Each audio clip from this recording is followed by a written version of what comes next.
Bom dia, boa tarde, boa noite. Hoje é 24 de abril de 2020. Meu nome é Everaldo Leite. Vamos começar aqui mais um desses nossos diálogos de quarentena. Esse é o terceiro diálogo de quarentena. E, para tanto, eu convidei outro filósofo, já tinha conversado com um filósofo anteriormente, e estou conversando com outro hoje, o Francisco Porfírio.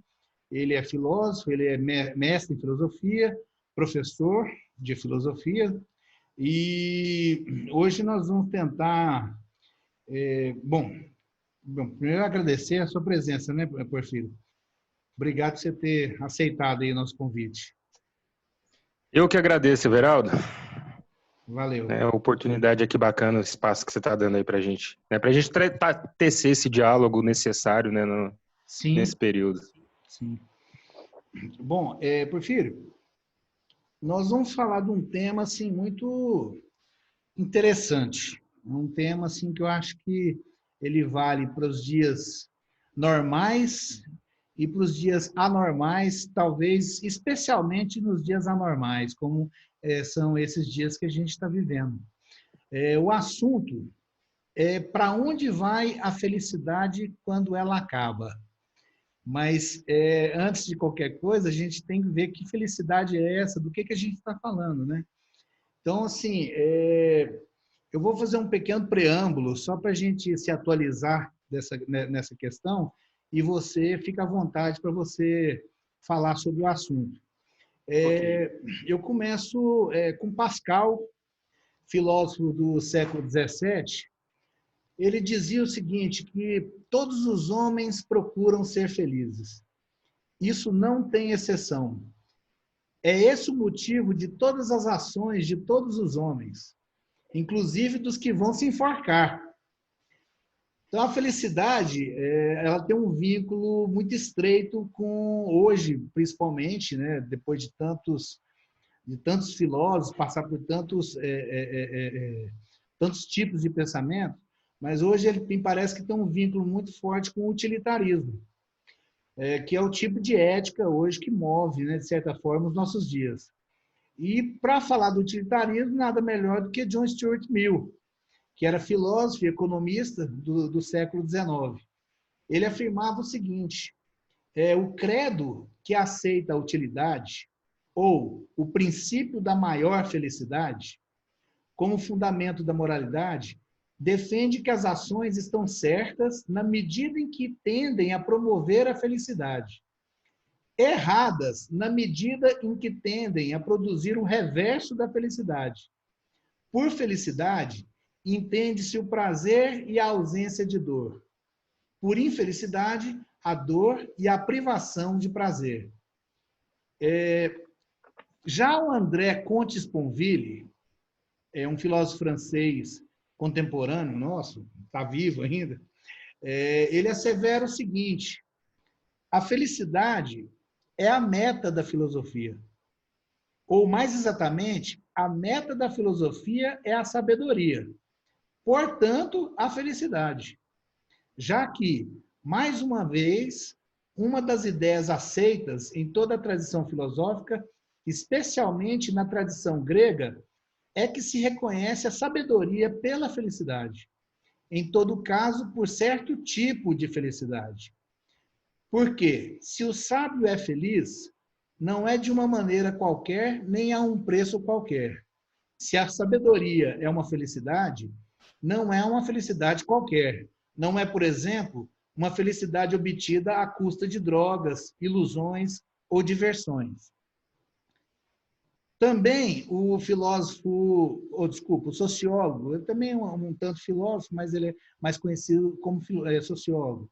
O sociólogo Zygmunt Bauman, ele vai advertir, abre aspas, a íntima correlação entre crescimento econômico e maior felicidade é amplamente considerada uma das verdades menos questionáveis, talvez até a mais autoevidente. Ou, pelo menos, é isso que nos dizem os líderes políticos mais conhecidos e respeitáveis, seus conselheiros e porta-vozes.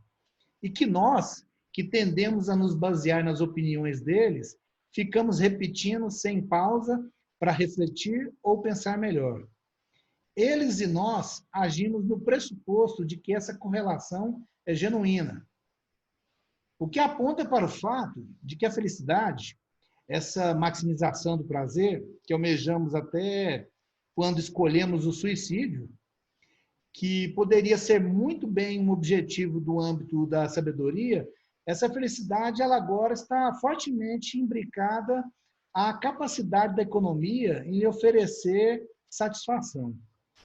Mas se para a economia, para o mercado, para os profissionais de marketing, a felicidade é sempre algo que nunca pode ser completamente realizável e esgotável, porque é preciso que haja consumo constante e crescente.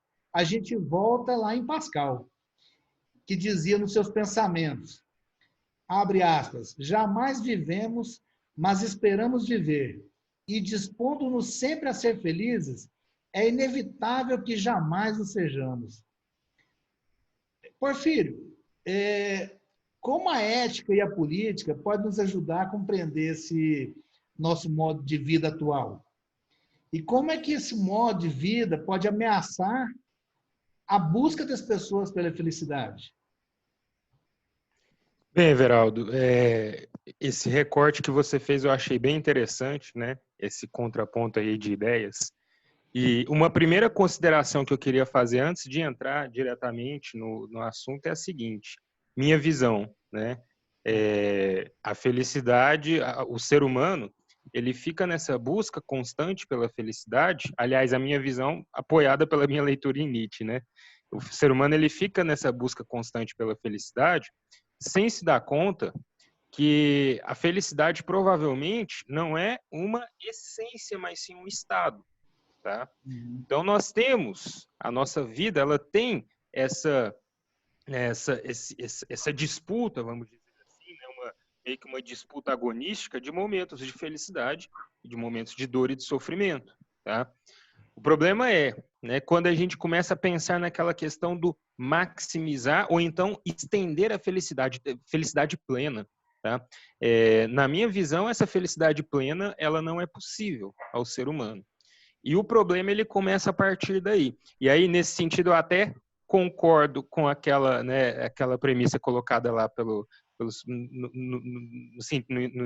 Bauman, lá pelos profissionais de marketing, né, de que a felicidade ela não é um estado pleno que se contempla plenamente. Nesse sentido, eu concordo, mas é esse justamente o gatilho que eles usam para fazer o quê? Para capturar as pessoas, né? O mercado, o marketing, propaganda, né? Então você tem propagandas que vendem o produto com uma promessa de quê? De felicidade. A sociedade do consumo, ela vende uma promessa de felicidade, tá?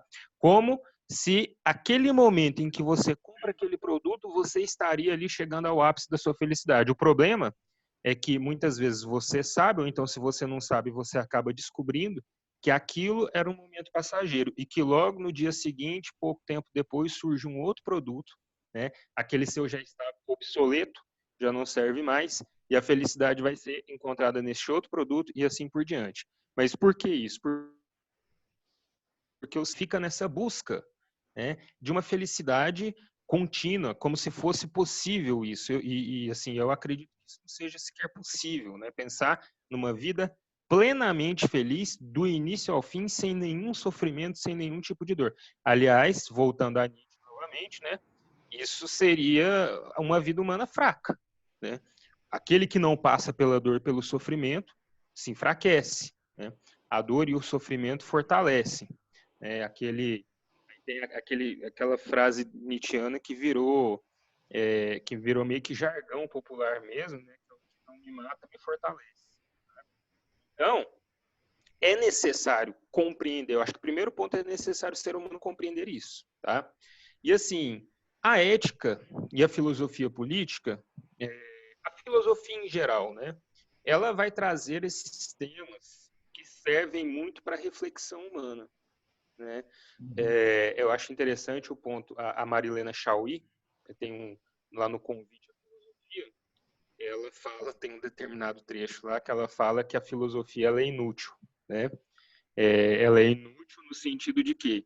de que ela não traz, ela não constrói, ela não traz algo material, né? Então, ela seria inútil nesse sentido, e ela está fazendo a defesa dessa inutilidade da filosofia, porque justamente é isso que traz a excelência da filosofia, né? Justamente essa inutilidade, tá? No nosso sentido capitalista, né? Do útil ser aquilo que é produzível, produtivo, né? Produto, aquilo que cria, aquilo que gera, aquilo que faz aumentar. Filosofia, ela não Aquilo que traz pode isso. ser consumido, né? Aquilo que pode ser consumido, né? E a filosofia, ela traz o quê? Ela traz justamente a reflexão, né? Algo que tem ficado muito para trás nos nossos tempos, tá? Algo que a gente está deixando para trás e que é necessário voltar, retomar de tempos em tempos, porque essa capacidade de reflexão humana é necessária. Se a gente for pegar, né, a partir lá dos gregos antigos, né, e a ideia de praxis, né, uma prática, uma ideia de prática aqui de vida mesmo, material, de prática, que seja refletida, tá? Ela é suportada, ela é apoiada por quem? Pela filosofia. E é esse tipo de vida, né, para a praxis que é necessário no âmbito, por exemplo, público, político. Tá? Público que eu falo no âmbito social mesmo, do convívio social. Né? É necessário você atentar para aquilo que é preciso, né? Aquilo que você precisa conhecer, que você precisa refletir sobre. A gente tem deixado isso de lado. A ética e a filosofia política, elas vêm lembrar a gente, né, sobretudo nos momentos de crise, né? Porque é no momento de crise em que a gente para pensar, nesse nosso mundo contemporâneo, capitalista, né, essa correria que a gente vive, muitas vezes você não para refletir. É no momento de crise em que você tem a oportunidade de parar para refletir, parar para pensar no que está sendo feito, no que você está fazendo, como você estava levando a sua vida.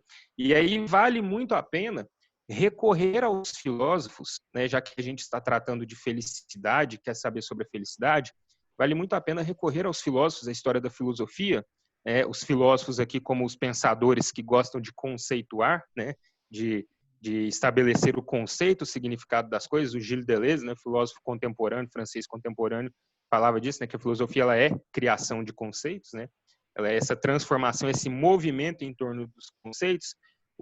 É necessário a gente voltar aqui agora nesses conceitos de felicidade que muitos filósofos trouxeram de maneira muito instigante. E aí, assim, o primeiro que eu queria retomar aqui é o grego antigo clássico Aristóteles, né? Aristóteles, ele propõe ali um modelo de ética eudaimonista, né? Eudaimonista, a palavra vem aí de daimon, né? Que era aquela espécie de, na cultura grega, ele é aquela espécie de gênio, de guia, né? E uma ética eudaimonista é essa ética que aponta um guia, né? Ela aponta um caminho para se seguir, e ela também é uma ética teleológica, né? Porque ela aponta um fim, uma finalidade, ou seja, um telos, não é isso? E esse telos era o que, justamente, segundo Aristóteles? A felicidade. Tá? O ser humano, ele... Está em Ética Nicômaco, né? Isso, ética Nicômaco. O ser humano, ele busca o quê? Ele busca justamente a felicidade. Ao buscar essa felicidade, né, um leigo, né, no assunto, alguém que pode estar nos assistindo aqui, pode estar ouvindo, vai pensar, não, mas então esse conceito de felicidade ele é pessoal? Para Aristóteles, não. Para Aristóteles, a felicidade ela está ligada às virtudes, né? E a ética, do mesmo modo, está ligada às virtudes. Ele coloca essa confluência entre ética, né, o agir moralmente bem, e a felicidade justamente no ponto das virtudes, tá? Então, ele entende virtude como a mediania, não é isso? Nem o excesso, nem a falta, né? Uma ação que seja moderada, que tenha a sua justa medida, que esteja aí longe dos vícios que são os excessos, né? O vício por falta e o vício por excesso, tá? Que esteja longe dos extremos. Essa ação de mediania, né, que provoca a vida virtuosa, ela vai na ética Nicômaco de Aristóteles, ela vai colocar justamente ali o ponto da felicidade. Tá? Então, ser feliz é agir de acordo com essa ética, né? Ou melhor, de acordo com as virtudes, tá? Se a gente for pegar os epicuristas, eles também estão entendendo ali a importância da felicidade dentro da vida humana e até do agir ético, porque eles estão desenvolvendo uma espécie de filosofia prática, uma espécie de doutrina ética também, só que no contexto ali das filosofias helenísticas, né? Só que aí eles já colocam o quê? O hedonismo em jogo. A felicidade, ela é a busca pelo prazer, né? E esse ato de evitar a dor, de evitar o sofrimento, certo? Isso aparece lá em Epicuro, né? Nos primeiros epicuristas. Só que tem um ponto específico também. Aí, o que é essa felicidade? O que é esse prazer? É um prazer momentâneo? É a riqueza? É o luxo? É o dinheiro? São as drogas? É o sexo? Pois Não. é, Os epicuristas... aí que está essa questão dos epicuristas é interessante. Que Uhum. a ideia de hedonismo que a gente tem hoje não é a mesma dele, né? Não. A gente subverteu a ideia. A gente subverteu o hedonismo, né? O hedonismo epicurista, ele está baseado, ele está embasado, né, na ideia de que existem dois tipos de prazeres, dois tipos gerais de prazeres, os naturais e os não naturais, tá? Os prazeres naturais são aqueles que devem ser cultivados porque são os que levam a uma felicidade legítima, tá? Os prazeres naturais, eles estão ligados à ordem intelectual, ao aprimoramento moral, né? Eles estariam ligados a isso. Ou seja, em certo sentido, até se aproxima de Aristóteles. Tá? Essa ideia, né, de virtude aqui até se aproxima da ideia de virtude de Aristóteles, de felicidade também. Porque nós temos os prazeres momentâneos, que são os não naturais, que eles... aí você pode pegar como exemplo, né, o embriagar-se, usar drogas, sexo, orgia, luxo, consumo, né, seja lá o que for. Honra, né? O Epicuro ele fala muito daquela coisa da honra, do prazer da honraria, ser uma pessoa da vaidade, né? Qual que é o problema disso? O problema disso é que isso, de certo modo, escraviza as pessoas, porque ele é algo que acaba, né? Ele é algo efêmero, passageiro. Chega um momento que aquilo acaba. No momento que aquilo acaba, você acaba necessitando daquela coisa para ter mais daquela sensação. Então, uma sensação boa, aprazível, mas curta. E aí, acabou, você precisa de mais. Acabou, você precisa de mais. Isso tira a liberdade da pessoa, isso escraviza a pessoa. E um outro helenístico que não era epicurista, né, mas que radicalizou ali esse modo de vida, tá? De se livrar de tudo aquilo que pode escravizar, sejam bens materiais, sejam convenções sociais, foi o Diógenes o Cínico, né? Que aí ele já foi levar uma vida completamente, foi viver como um mendigo mesmo. Ele morou dentro do barril. Morou dentro do barril, igual o Chaves lá, ficou dentro do barril, mandou o Alexandre, o imperador, sair da frente que estava tampando o sol. Então, ele se libertou das convenções sociais. Tá? Mas assim, Mas no caso dos estoicos, epicuristas. dos epicuristas, dos estoicos, essa ideia de felicidade, ela também se encontra, quer dizer, como você disse, ela se encontra naquilo que a gente poderia chamar de frugal, né? Naquilo que a gente pode chamar de assim, olha, eu tenho o básico e a minha felicidade ela é baseada nesse básico, não é? Isso, né? Eu diria, inclusive, que a diferença entre o Diógenes e os epicuristas, e os estoicos ainda mais, né, é justamente o Diógenes ele está defendendo o meio. Os estoicos e os epicuristas eles estão defendendo o básico, tá? Mas é isso mesmo, né? Você não precisar de muito, porque justamente o muito, o excesso, ele te leva a essa vida escrava, né? A essa vida dependente. Você acaba dependente daquela situação, você acaba cedendo, tirando aqui a sua liberdade, né? E a liberdade ela é essencial para a felicidade nesse contexto dos estoicos, tá?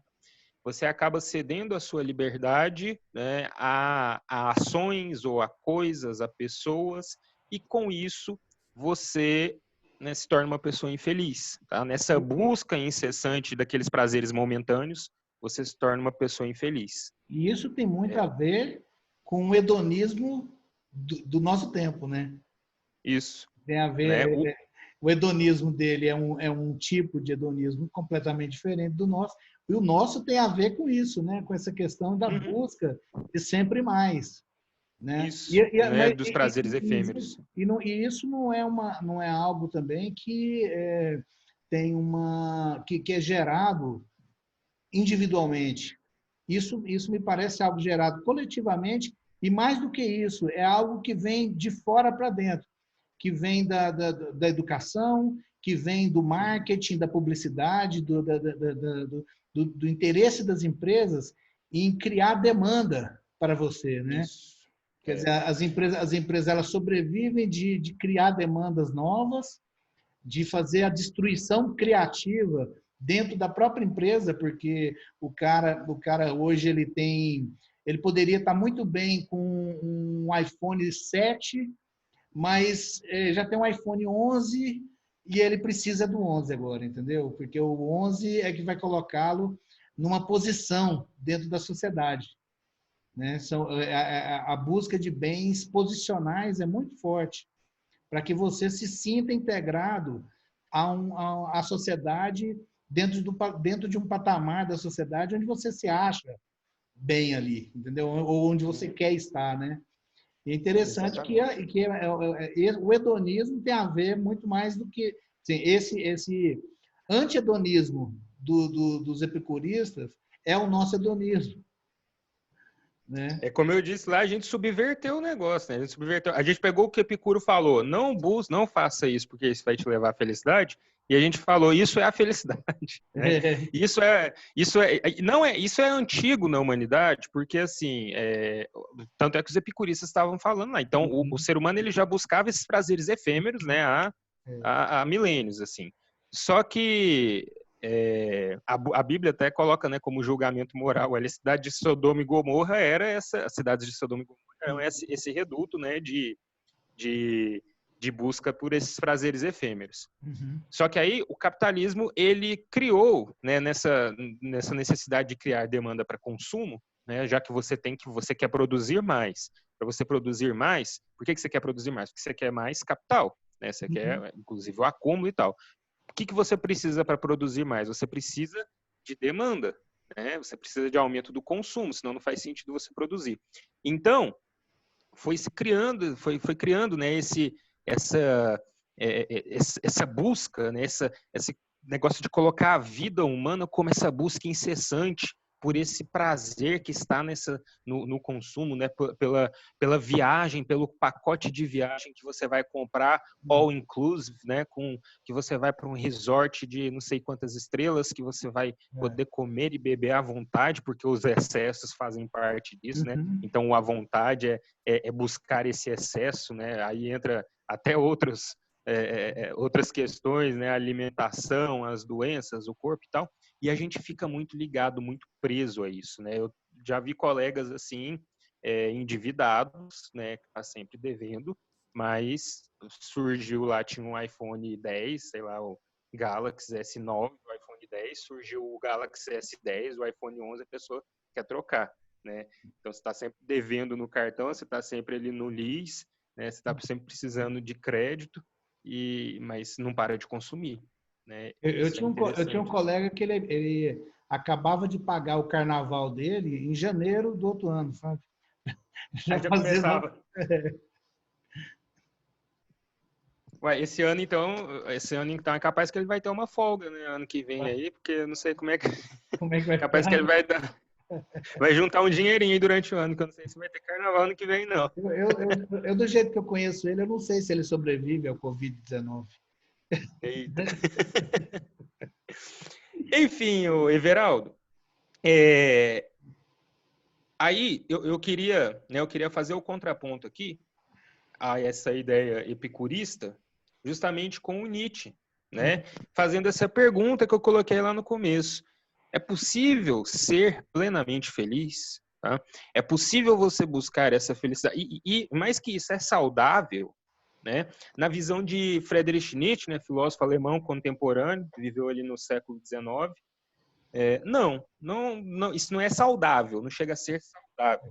Eu separei aqui o trecho lá, o aforismo, uma parte do aforismo 225 da Genealogia da Moral, justamente para apontar isso aqui. Veja bem, deixa eu... aqui. Ele está falando aqui justamente aqui entra uma concepção cristã, né, que esbarra no conceito de felicidade para o cristianismo, que é a da moral da compaixão, tá? A moral da compaixão na visão de Nietzsche, né, que é a compaixão, né, que é um elemento ali muito defendido pelo cristianismo, pelo catolicismo. Na visão de Nietzsche é algo que pode levar o ser humano a seu enfraquecimento. Em Nietzsche, ele está sempre, o tempo todo, ele está falando dessa necessidade do ser humano se fortalecer, da humanidade se fortalecer, porque ela está em decadência, né? Desde do início do socratismo platônico e do cristianismo, ela encontra-se em decadência.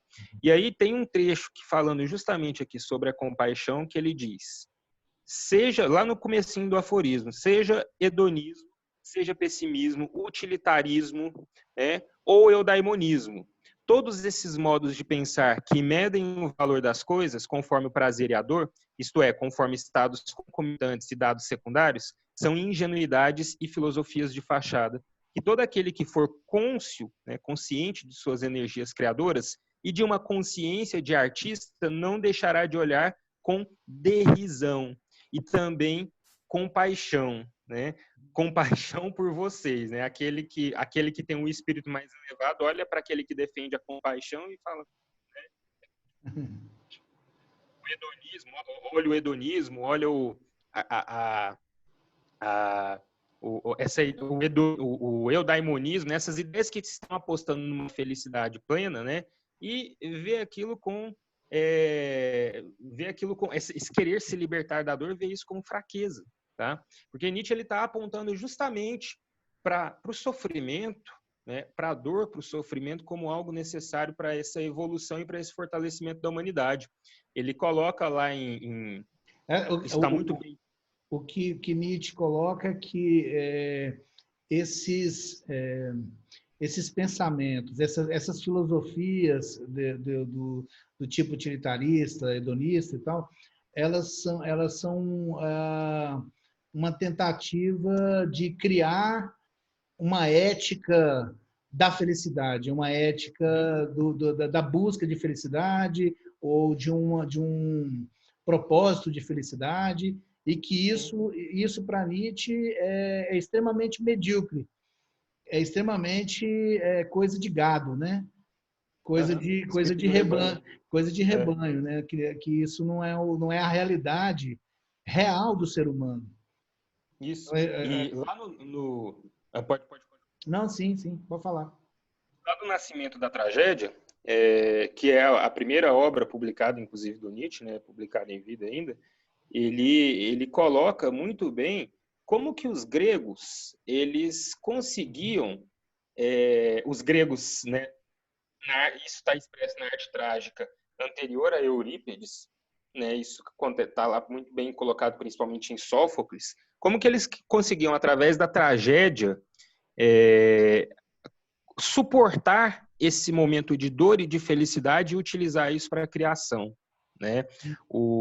Imagina o que só para fazer uma piada aqui, um paralelo, imagina do que seria do nosso sertanejo atual, da música sertaneja atual de sofrência, sem a traição, sem a dor de corno, né? Não existiria. Então você vê que o sofrimento ele é uma potência criativa, e Nietzsche está colocando justamente isso. Ele, continuando aqui mais abaixo no aforismo, ele fala: vocês querem, se possível, e não a mais louco possível, abolir o sofrimento. E quanto a nós, parece mesmo que nós o queremos ainda mais, maior e pior do que jamais foi. Bem-estar, tal como vocês o entendem, isso não é um objetivo, isso nos parece um fim. Um estado em que o breve torna o homem ridículo e desprezível, que faz desejar o seu ocaso. A disciplina do sofrer, do grande sofrer, não sabem vocês que até agora foi essa disciplina que criou toda a excelência humana? Ou seja, isso é necessário para ativar no ser humano a potência criativa, tá? E se a gente, interpretando, assim, na maneira como eu interpreto, né, essa questão do Nietzsche e dessa valorização, não é valorização, mas dessa aceitação do sofrimento, é o seguinte, o sofrimento, a dor, a crise, né, os momentos de crise como esses são os momentos que tiram o ser humano da sua situação cômoda, do comodismo, e permitem que o ser humano crie, né? Coloque o ser humano, force o ser humano a criar. Tá? A situação... Nietzsche é um próprio exemplo, né? Ele Ele é um sofreu exemplo de muito. pessoa de sofrimento que traz criatividade, que traz criação para, né? Ele sofreu muito em relação à doença, né? Muito doente, algo que nunca foi de fato diagnosticado enquanto ele era vivo. Algumas biografias especulavam a questão que ele provavelmente contraiu uma sífilis. Outras biografias mais recentes até colocam essa ideia de lado, mas o fato é que ele era uma pessoa doente, que ele sentia terríveis dores e que ele passou ele mesmo a buscar um tratamento para ele, né, viajando para lugares diferentes, fugindo daquilo que fazia mal para ele. Sofreu também no âmbito pessoal em relações amorosas, né? Então ele foi um cara de sofrimento, né? E isso trouxe essa potência criativa para ele, tá? Só para concluir a minha fala aqui em relação a isso, a filosofia, né? Eu queria trazer para a discussão ainda um pouquinho do Sartre, né? Jean-Paul Sartre e a liberdade existencialista, que aliás está, né? O Sartre ele está colhendo muitos frutos ali para construir a sua filosofia no Nietzsche, né?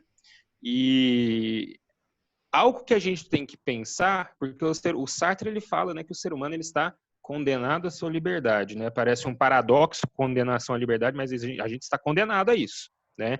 Se você renuncia à sua liberdade, você está fazendo o quê? Você está escolhendo renunciar à sua liberdade, né? Uma escolha pessoal. Então, há essa condenação. E o interessante, ao se contrapor com a felicidade aqui, é que essa condenação à liberdade, ela coloca o ser humano como responsável por sua própria felicidade também, por responsável por sua sorte, em algum sentido. Então, muitas vezes a humanidade também ela tem essa busca, né, incessante pela felicidade e aposta na felicidade como um certo sucesso em alguns âmbitos, e quando ela não alcança esse sucesso, né, faz o quê? Busca ali desculpas, né, busca subterfúgios para se livrar da responsabilidade. Mas se a gente trouxer o Sartre um pouquinho, só para dizer um pouco também, olha, se o ser humano, e eu estou falando a nível de humanidade, não é essa felicidade individual agora, mas se o ser humano ele está na miséria, nessa miséria humana que eu falo assim, né, de vazio de sentido mesmo, é porque ele chegou até lá, é porque a humanidade chegou até lá, por conta própria, caminhando com suas próprias pernas. Então, assim, juntando isso tudo e muito mais coisa que é possível falar, né, a gente poderia trazer aqui para o debate Ortega y Gasset, muitos outros pensadores, mas aí a gente ia ficar umas 20 horas aqui conversando e não ia chegar no... Eu acho que seria interessante abordar um pouco também, e você tem um estudo bom sobre isso, em relação ao utilitarismo, porque eu acredito que nós temos uma visão hoje, assim, como Nietzsche fala que o sofrimento não é tão ruim assim, que o sofrimento ele estimula as pessoas a criarem, né? Estimula as pessoas a terem uma vida mais ativa no sentido de superação. Mas a gente vive numa sociedade do analgésico, na sociedade do Prozac, na sociedade de desejo de conforto, né? de fuga da dor.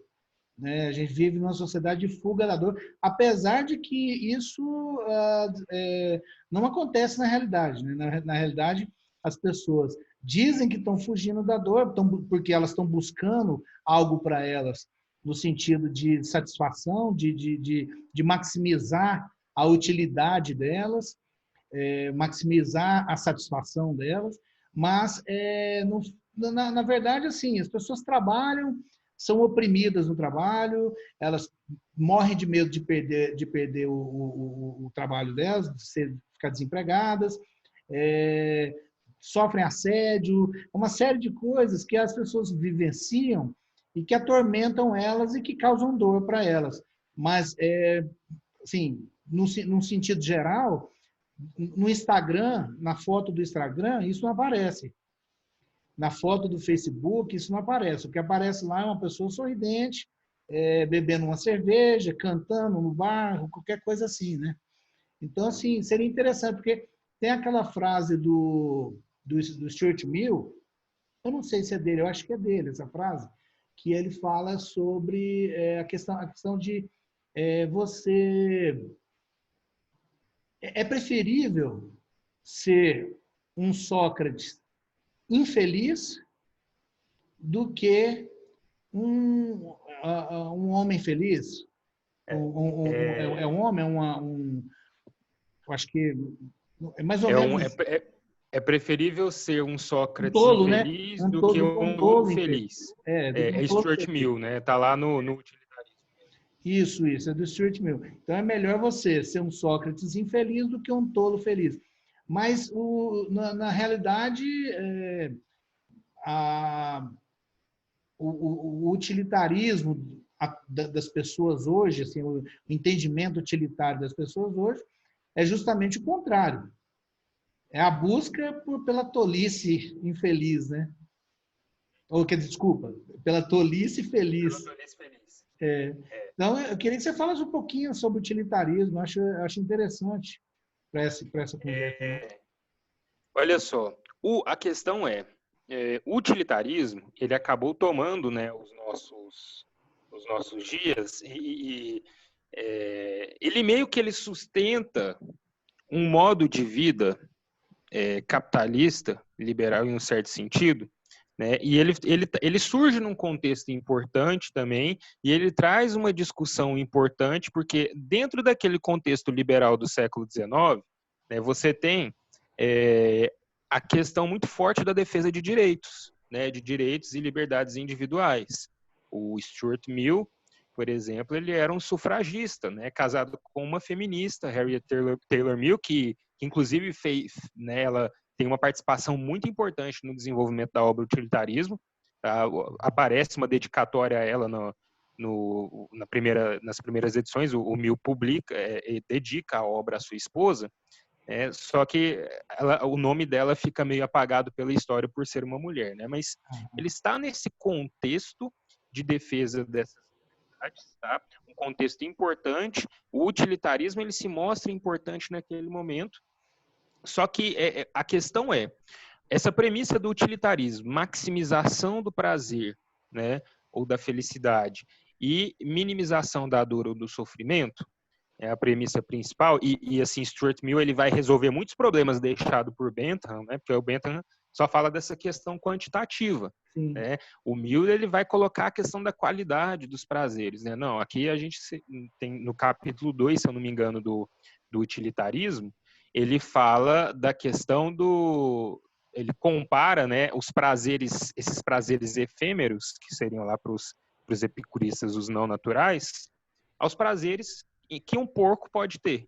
Ele fala porcos mesmo, ele fala dessa diferença entre homens e porcos, né? Então, o ser humano, enquanto ser humano, não um simples porco, ele deve buscar esses prazeres, né, de maior qualidade, que estão ligados principalmente ao intelecto. Naquele contexto era importante. Qual que é o problema? A gente compra, né, nesse nosso mundo consumista, né, nessa nossa sociedade capitalista contemporânea, consumista, pós-moderna, seja lá qual classificação você queira dar, modernidade líquida, né? Nós compramos um pacote, né? Só que o que a gente faz? A gente pega aquilo que a gente não quer do pacote e deixa guardado, né? A gente só traz aquilo que nos interessa do pacote. É como se você fosse fazer uma compra lá pela internet, você seleciona o que você quer, o que você não quer, né? Monta o seu combo. Nesse nosso combo, a gente só coloca o que é do nosso interesse. Então, a parte de não ser de preferir ser um Sócrates infeliz do que um tolo infeliz mesmo, essa sociedade contemporânea não comprou. Né? A parte de buscar os prazeres que são exclusivos ao ser humano e não ficar ali naquele âmbito dos porcos, a gente não comprou. Então, assim, o pacote vem incompleto justamente por isso, né? Porque aí a gente interpretou a nossa maneira. Assim como subverteu o hedonismo epicurista, subverteu-se também essa defesa utilitarista nos nossos dias, até porque isso vende mais, né? É isso que vai vender as viagens, os pacotes de agência turística, é isso que vai vender o smartphone, o carro, essa promessa. Gente, eu fico vendo essas propagandas, por exemplo, de condomínios fechados, assim, né? Um novo conceito de viver. Jardins lá, né? O Alphaville, seja lá o que for. Um novo conceito de viver. Um novo conceito de vida, né? E aí mostra lá a criança andando de bicicleta e aquela família que parece de comercial de margarina, todo mundo lá sorrindo e tal. E todo mundo né? é sueco, né? Todo mundo Todo mundo branco, branquinho, loiro. loiro, né? Aqueles, né? Todo mundo parece que foi gravado lá na Suécia, na Dinamarca, o negócio. Mas assim, o problema é esse. Eu vejo que o grande problema não é o utilitarismo em si, mas é o que a gente fez do utilitarismo. Como o grande problema não é o hedonismo, se a gente for considerar o hedonismo epicurista, mas é o que a sociedade contemporânea, né, pegou do hedonismo. Que combo foi esse que a gente comprou? Aquilo que nos interessa. E aí vai para o prazer efêmero mesmo. Né? Isso é algo que já era discutido, né? Se a gente for pegar as obras de literatura realista, pega um Machado de Assis, Memórias Póstumas de Brás Cubas, isso é discutido do início ao fim. Né? Memórias Póstumas de Brás Cubas é uma obra assim, que abre os olhos mesmo para essas questões da miséria humana que a gente chegou por conta dessa vida ligada aos prazeres efêmeros, né? Simplesmente uma vida devota a isso. Do início ao fim a gente percebe ali a presença, né, mas no caso do Machado de Assis, o personagem só consegue falar disso realmente depois que morreu, né? Só depois que ele morreu, que ele percebeu que ele estava no seu próprio velório, né? É que ele percebeu a vida de... Posso falar palavrão aqui? Pode. A vida de merda que ele teve, né? Só depois que... Mas é isso, então... né? Talvez isso aí seja também o que muita gente sente quando está assim, mais velho e, de repente, começa a olhar para trás e pensa no tanto que, assim, perdeu talvez, assim, o melhor da vida que não precisava ser comprado, né? Isso. Você vê que as pessoas se tocam disso quando elas já estão velhas ou quando elas estão com uma doença terminal, né? São esses momentos assim. E o momento de crise agora é muito bom para muita gente, inclusive gente jovem como a gente, rever isso, né? Que tipo de vida que você está levando e que tipo de vida que você quer levar. Isso. E, bom, vamos prosseguir, né? O Chico Buarque, ele tem uma música em que ele fala assim, me diga, por favor, para onde vai o meu amor quando o amor acaba. A música é a música Almanac. E aí eu fiquei pensando, cara, a gente está vivendo um momento assim terrível, né? Um momento constrangedor, que as pessoas assim tendo como parâmetro que a felicidade das pessoas se dá em função dessa vida como demandante de bens e serviços, e são vários bens, vários tipos de serviços, né? Vai depender, independe da situação social da pessoa, cada um tem o seu padrão e o que quer, né? E, de repente, as pessoas são obrigadas, se veem obrigadas a ficar em casa, se veem obrigadas a viver confinadas, e, de repente, elas precisam almoçar e jantar juntas todos os dias, e ter uma relação, talvez, que num passado não tão distante, as pessoas tinham essa relação, tinha esse convívio, né? Tinha, e não era tão necessária assim, a coisa de estar adquirindo bens, enriquecimento material, porque as pessoas tinham uma vida talvez mais simples. É claro, faltava muita coisa também, né? Como eu disse, nós somos uma sociedade do analgésico, mas sem analgésico também há 200 anos atrás era muito ruim, né? Se você furasse o pé ali e desse uma infecção, você ia sentir dor até morrer. E, Se bom, tivesse que amputar o pé, amputava sem tem anestesia, né? Já pensou que... anestesia, era naquelas guerras do século XIX, eles jogavam álcool de cachaça, né? Jogava ali o conhaque, dava conhaque na boca do cara para o cara ficar bem alcoolizado e ó, cortava o pé do cara, a perna, às vezes até a perna inteira, né? Cortava. E então assim a gente está nesse momento e esse momento, cara, de repente cabe a pergunta, né? Assim, e a felicidade? Para onde vai a felicidade quando ela acaba? Sabe? O que as pessoas assim, como que elas devem se, como elas podem se comportar para não entrar em uma depressão, para não entrar, para não surtar dentro de casa? Já ouvi falar até assim que teve aí um aumento de violência doméstica em função desse confinamento. Na China, houve divórcios. Assim, acabou lá quando foi terminando essa primeira fase terrível, né, da Covid, os chineses já saíram para os cartórios para separar. Saíram de casa e foram separar. Nunca teve uma procura tão grande por separação na China. E não sei se isso não vai acontecer no Brasil, né? Porque, de repente, as pessoas, porque de repente vão ter que conviver, ou vão encontrar o amor novamente, ou então, não sei, talvez, né, seja esse comportamento também. Então, assim, o que você acha? O que você pensa sobre isso? Olha, Everaldo, o primeiro ponto que eu queria colocar é que muitas vezes as coisas estão aqui à nossa volta e a gente não percebe. A felicidade, eu não concordo com que a felicidade seja uma plenitude, uma essência que acompanha o ser humano por toda a vida, mas ela tem estados. Mas muitas vezes a sua felicidade, o que te faz feliz, pode estar aqui com você, né? Pode estar nessa conversa, pode estar numa conversa que você tem lá com sua esposa, com seu marido, né? Com sua namorada, seu namorado, com seus filhos, num abraço, num gesto de carinho. E as pessoas, nesse ritmo de vida que a gente estava, a gente não valorizava isso. As pessoas estavam esquecendo de valorizar esses momentos simples, que são momentos, mas que são momentos que podem trazer a felicidade. Outra coisa é que as coisas realmente sempre estão aqui. A possibilidade do divórcio, eu acho que ele já acompanhava o casal, né? Porque o casal, né, a gente faz esse contrato, pelo menos assim, né? Eu tenho essa ideia de amor, né? Eu faço esse contrato com outra pessoa, né? Eu amo outra pessoa e firmo um contrato com ela, né? Que seja na saúde e doença, na alegria e na tristeza. Pode chegar um momento em que a gente não dê mais certo, tudo bem.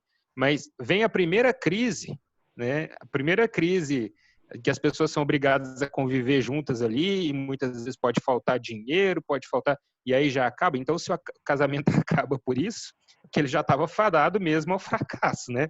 É igual aquele o casal que passa, né? Que já se casa com uma situação financeira boa e de repente, um momento ali, perdem o emprego, perdem a fonte de renda, vão à falência e aí acaba porque nunca passaram por esse momento de crise, né? Então, a crise, ela testa isso, ela Mas, testa se esse mas amor realmente existe. a gente vive lá, como eu lembro que o Bauman dizia que existe uma compromissofobia, que os compromissos eles só existem até enquanto ele só tem validade até começar as adversidades, né?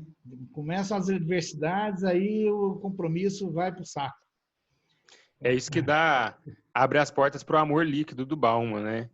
Efêmero também, passageiro, acaba rápido. Você tá um mês com a pessoa, já fala que ama ela, dali 2 meses vocês terminaram, né? Isso é, então você vê que é algo que já, na minha opinião, assim, né, eu posso até tentar começar a formular uma tese sobre isso, né, já estava lá, essa possibilidade aí já estava lá, né, estava lá é igual aquela, escondida, é, só se é, revelou. é como aquela frase, né, que a oportunidade faz o ladrão. Isso, Faz nada. O ladrão ele já existia antes da oportunidade. né? Ele só estava esperando o momento certo. É, É igual os casos que estão tendo aí de aumento de agressão, de violência doméstica, né? Violência contra a mulher. O homem que faz isso, ele não fez isso por causa da crise, né? não. Aquilo já estava lá nele, né? Ele já era um misógino, Eles eram um ele agressor, né? já era um agressor, Uhum. né? Ele só precisou de uma coisinha assim, de um gatilho dentro dele para colocar isso para fora. Tá?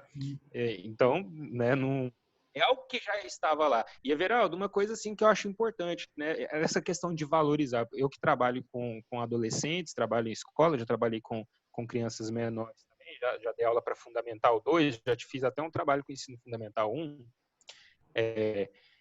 A minha companheira, ela trabalha em CIMEI, né, então ela trabalha com educação infantil mesmo. Os pais, eles usam a escola como um depósito para os seus filhos. Os pais, né, tem uma correria geral, todo mundo aí ligado, né, trabalho e busca por esses prazeres e acúmulo e não sei o que mais. E as pessoas acabam esquecendo o que realmente é importante. E os filhos, muitas vezes, ficam em segundo plano, né? Então, o que a gente vê muitas vezes as famílias utilizando essas escolas como esse depósito para deixar as crianças.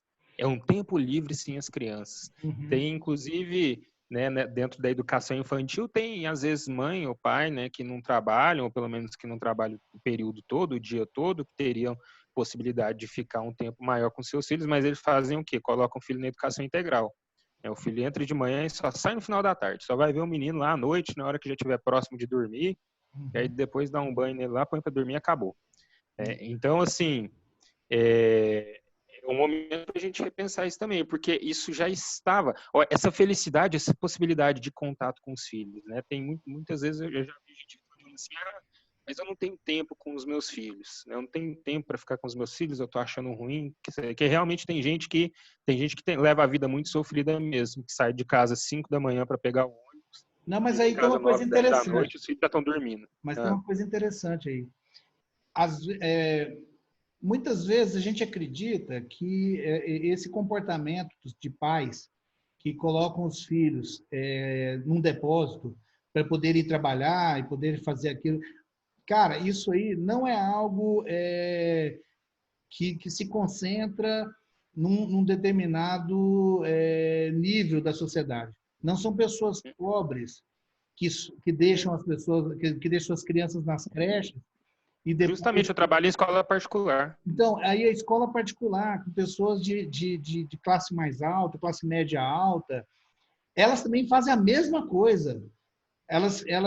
Muitas delas são pessoas, assim, mães, por exemplo, que não trabalham, mas elas querem ir para a academia e da academia elas querem ir para casa ficar tranquilas, enquanto a criança está na escola, porque não é porque a criança tem que estar na escola. É uma criança de 3 anos de idade, poderia estar com a mãe. Não, é justamente para não ter que ficar ali cuidando, entendeu? Da criança. Exatamente. As classes mais baixas, inclusive, elas necessitam disso porque é uma alternativa da criança não ficar na rua, né? Não Uhum. ficar, sabe-se lá na mão de quem. Eu ia até falar, tem famílias que realmente precisam disso, né? A mãe, muitas vezes a mãe solteira ou a mãe e o pai trabalham e saem de madrugada e voltam de noite, as crianças já estão dormindo. Realmente não tem esse tempo com os filhos, né? Uhum. Mas tem pais da classe média que trabalham, né, né, que tem uma situação confortável, que trabalha ali de um ritmo muito mais confortável, imagino que uma pessoa dessas, né, mas que poderia ter um tempo e tirar um tempinho ali no final da tarde para estar com o filho, mas não está, né, porque o filho foi para a educação integral, porque tem as escolas particulares de tempo integral também e tal. E eu trabalho dentro de escolas particulares, né, então eu vejo isso também. Aquele final de semana, aquele almoço de domingo, que poderia todo mundo se sentar à mesa, né, e conversar enquanto come, né, e ter aquele momento juntos, ou até mesmo vai a um restaurante, Tá cada vez mais comum. Você vê aqui o menino no celular, a criança no celular, o adolescente no celular, a mãe e o pai no celular, né? Eu fico reparando muito, né? Eu parava muito quando eu saía com a minha companheira, a gente ia para bares assim, e a gente lá conversando, e a gente olhava para casais em volta, casal mesmo, às vezes casal jovem, né? Você vê que era, às vezes, namorado só, entrava, né? Sentava na mesa do bar, fazia o pedido e ficava lá do início ao fim, mexendo no celular. Cada um com seu Então, celular. cada um no seu celular. Então, você vê que essas relações, né? Essas relações sociais, elas estão abaladas por isso, entende? E assim, Mas qualquer mudança nesse, que a gente fala assim, seria interessante que fosse diferente. Seria importante que hoje as pessoas conseguissem se comportar de modo diferente. Seria interessante que elas entendessem que a felicidade não é bem somente aquilo que foi colocado para elas, que existe algo a mais, algo mais profundo que elas podem buscar e que também se chama felicidade. A gente fala que poderia, seria interessante, mas tudo isso obrigaria as pessoas a mudarem valores, né? Assim, e acho que valores e cultura são coisas que só se transformam num longo prazo, né? Elas não mudam assim. Então, eu acredito que nesse momento, talvez as pessoas, se elas buscarem uma leitura, se elas buscarem algo assim para se inteirar melhor desse tipo de assunto, para elas buscarem, se elas querem assim superar esse momento agora com algo interessante, eu acho que assim pode acontecer, mas eu acredito que uma parte significativa das pessoas, dessas pessoas que a gente está pensando aqui nelas, essas pessoas elas vão continuar num sofrimento, acho que difícil, né, de ser superado, difícil de ficar, porque mudar os valores é algo difícil, né? sim. Muito complicado.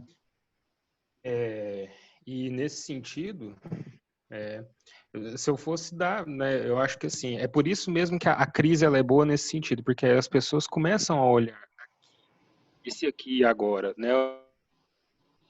Por exemplo, a questão dos divórcios, né? Pode ser até bom que se um casal que estava ali que não deveria, que não tinha aquela, né, o amor, que não tinha ali um sentimento bom, não nutria um sentimento né, não é que completasse, mas assim, um sentimento que se espera, né, de um casal que faz esse compromisso, né, de morar juntos, de viver juntos. Uhum. Então, às vezes, a crise ela veio para despertar aquele casal que divorciou justamente disso, né? Que não fazia sentido estarem juntos. Mas assim, se fosse para dar essa dica, era o olhar para que é agora, porque para mim a felicidade ela não vai para lugar nenhum, né? Ela tá aqui em alguns momentos. A gente aqui deixa muitas vezes esses momentos passarem e a gente nem vê, porque tá lá com o olho grudado no celular, porque tá dando atenção para outras coisas, porque tá naquela ânsia, né? De produzir, de acumular e acaba Uhum. deixando isso passar.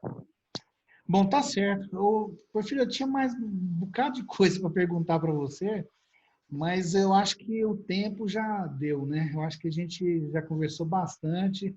Não sei nem se esse arquivo aqui vai caber todo dentro das plataformas aí onde a gente vai colocar.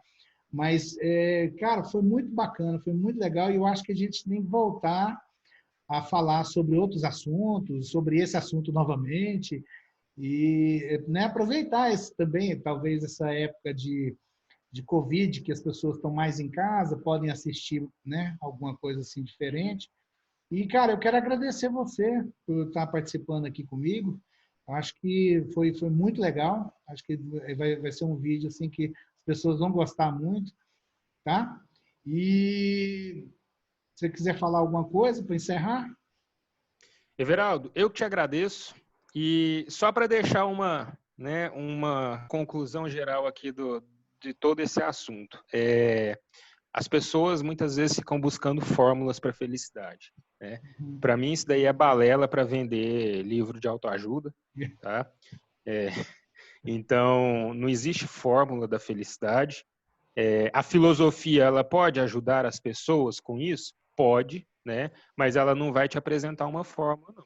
Vai te apresentar isso a autoajuda. Se você quer pensar sobre a felicidade, se você quer se questionar, perguntar o que vem a ser a felicidade, a filosofia ela pode te ajudar, inclusive ela pode te ferir, ela pode te deixar machucada, ela pode quebrar crenças antigas suas, né? O Gilles Deleuze, filósofo francês contemporâneo, falou que a filosofia, né, ela não serve a ninguém, nem ao Estado, nem à igreja, nem ao poder estabelecido, né?